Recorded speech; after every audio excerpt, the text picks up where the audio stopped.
Good morning, warrior. Today I will tell you of a moment when I faced a temptation not of battle, but of the mind. A moment that tested not my sword, but my patience and wisdom. In this story, you will learn how the greatest strength lies not in the body, but in the mind's ability to see through distractions and see what lies beneath. It was the year 480 BC, and we stood at the narrow pass of Thermopylae, holding our ground against the might of the Persian Empire. The Persian king, Xerxes, had amassed an army of unimaginable size. Millions, they claimed.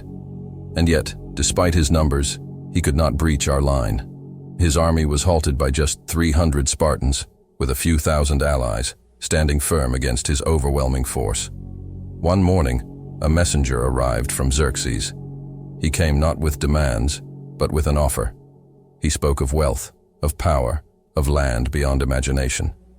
Xerxes himself was offering me riches and dominion over all of Greece, if only I would abandon my post and surrender the pass without a fight. The offer was not a direct command, not a threat, but a temptation. He knew that all men, even kings, have their price.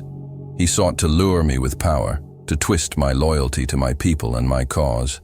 And for a moment I wondered. The promise of endless riches was an alluring thing, but I knew better than to let my heart be swayed by luxury. But as the messenger spoke, I saw something in his eyes: fear, uncertainty, desperation. Xerxes was not offering me these gifts out of kindness. He was offering them because he feared me, feared my resolve. He had already seen the might of Spartan warriors, and he knew he could not break us by force alone. So, he sought to break me with temptation. But I did not falter. I remained calm. I let the messenger speak, letting him believe that I might be swayed.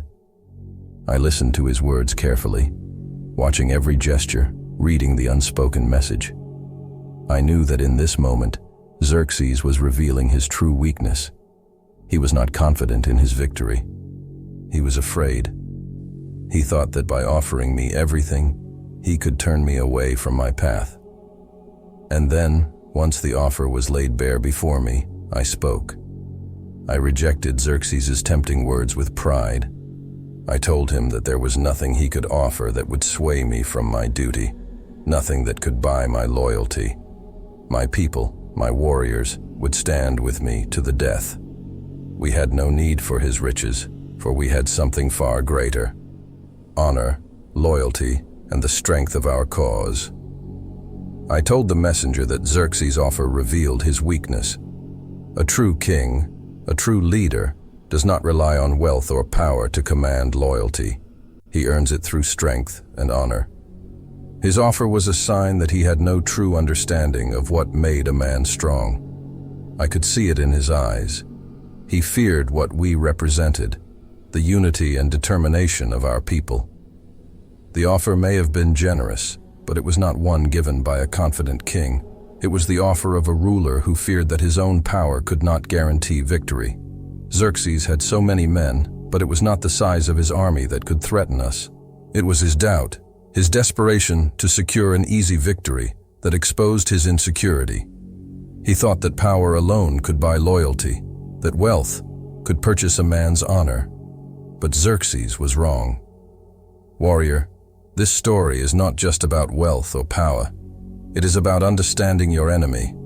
The greatest leaders know that true strength comes from within, not from external forces like riches or numbers.